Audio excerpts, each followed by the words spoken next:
All right, so I'm here with the atomic spider Tshifhiwa Munyai ahead of his second defense of his SA lightweight title. How are you feeling? No, I'm over the moon, man. I'm so excited to get another opportunity.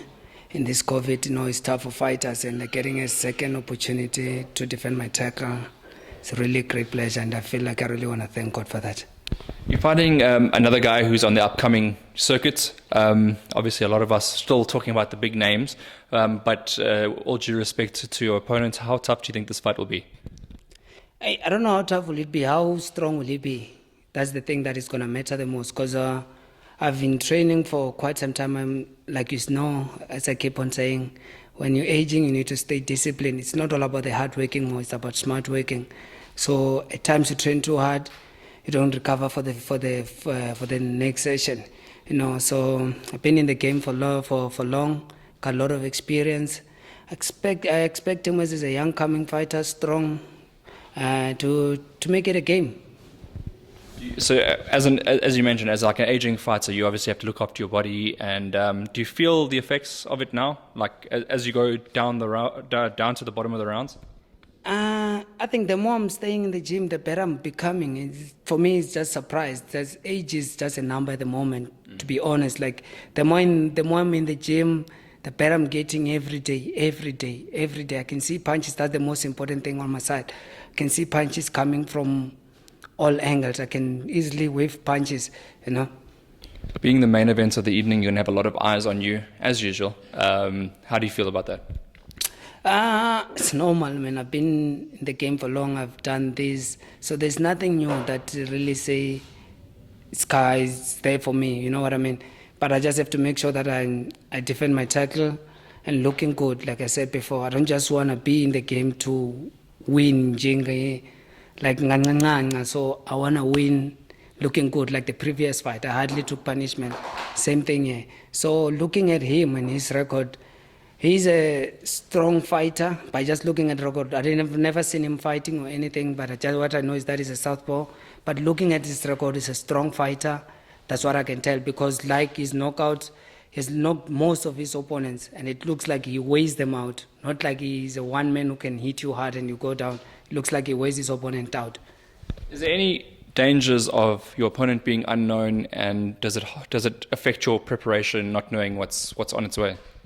Not at this stage of my career, though, because what I have to do now, I just have to get more focus, expect anything that is going to come. It's not like when I know the boxer, then I just stick to one strategy. But like this, because I don't know the boxer at all, then I have to be aware of anything. If he's going to fight, I have to fight. If I have to box him, I have to really box him. Yeah. Your next fight, and obviously not overlooking your opponent, you have to get in the ring. Your next fight, surely these years now, before you get too old, you want to take those big fights? Yeah, I feel like at lightweight, we need to make those big fights. I just don't want to go here, stay there, SA title, SA champion, defending against the unknowns. I need memorable fights. I need one day when they say maybe on a later age, I'm 50s and something, they still remember Munyai versus Banban, whoever the name is there at lightweight. Right, and I don't know if you watched it. I did an interview with Nemeva, a sit down, and I asked him to rank yourself, Komanisi, and Nkosi in order. He named Nkosi at number 3, he named Komanisi at number 2, and he said that you were going to be the hardest fight at lightweight. How did you feel about that? I didn't see the interview or anything. And Nemeva knows me better. We've been sparring together, we've been friends, but we almost fought at lightweight because this is business. Nothing personal, it's business. You know what I mean? It was a big name at lightweight. When I moved in, it was a fight that I was looking up to. Nothing personal. It's out to when I meet him, we greet each other. There's nothing personal. It was just business, a decision. And I'd like to get your thoughts on if the lightweight division still had Nemeva in it, would he be the hardest fight for you, or would it perhaps be one of the other two guys that I mentioned? Nemeva stayed long in the lightweight division. He stayed long, and he conquered the division. I still feel like it was going to be the tough fight. I don't want to speak about the other opponents, but for Komanisi, you know how he fights. Ayanda, you know how he fights. But Nemeva he knows how to win. That's the thing with him. He doesn't just fight, but he knows how to win. He knows how to get away with the fight. So I think it was going to be a tough fight because I had to adjust every moment that he feel like he's getting away with the round. I had to adjust on that. It would be a big money fight, and it would come down to who would put the money up for that fight as well in terms of promotions. But if it came down to it, and I know he's moved weight divisions, would you be willing to move up to make that fight happen? Talking about the money fight, man, boxing South Africa promoters, they don't want to pay us, to be honest. There's no such big money fight in South Africa. They want the big fight. They want Munyai versus Komanisi. That is not an easy fight. It's a big fight, right? But how much do they want to put on the table? That's what stresses us. I mean, we're looking into boxing, my brother, since I turned professional. Like I said, I've about 18 years in the game. It was so funny looking at a thing that there's a boxer who still fight for the same purse that I fought for 18 years ago for a 4-round fighter. Everything in South Africa is going up unless the boxer's purse. I think that's not good. I think promoters or boxing association or something must look into it, sit down and maybe playing around something. It was like soccer. Soccer, they had an agreement that there's no professional player who must earn less than 15,000 a month. So I think that thing must also be involved in boxing. Looking into a thing like if a boxer is fighting for 4,000 rand a year, he fight 3 times, he made 12,000, 1,000 every month. How is he going to support his family? I think promoters must start thinking of boxers. And us fighters, we must also think there's no boxing if there's no boxers. So we fighters must have maybe a group or something where we're going to sit and agree, this is how much we want to fight for, this is how much we're worth. So if it's not like that, the game is not going to go anywhere, it's not going to grow. Do you think I'll put my son into boxing when I retire? Hell no, even if I've got the skills or everything. But will I put my son to go and suffer like this? No, it won't work. Because promoters don't respect us fighters. You speak this money, if they say you're fighting for 10 rand, you say, no, I don't want 10 rand, I want 15 rand. They go get some another boxer, they give him 7 rand. What did they do? They made a lot of money now. So I think we fighters, we must be smart. If there's no boxers, there's no boxing. So let's stand as one thing, boxers, be one thing. Let us unite. Let us have a committee or something where we sit down. Schedule, this is how much we feel like we must be paid for 4 rounds. This is how much we feel like we must be paid for a first defense, a second defense, a third defense. I think that way boxing will grow, and that way boxing will be back in the limelight. I want to ask you a question then based on that. You've had a long career. You've made different amounts of money depending on where you were in the UK, in South Africa. Do you feel like you've made enough money in your career? It is not about the money for me. It's about the love of the game. I've got patience for this. I love what I'm doing. Like I said before, it is not about the money. I'm just saying, if they want the big money fight, if they want the big fight, if they want the Mayweather-Pacquiao, look how much they were paid. If they want the big fight in South Africa, let it be that fight that people are going to sit and watch. Remember, when I say I'm going to train, I'm going to fight. I have to stop everything that I'm doing. I have to sacrifice my family.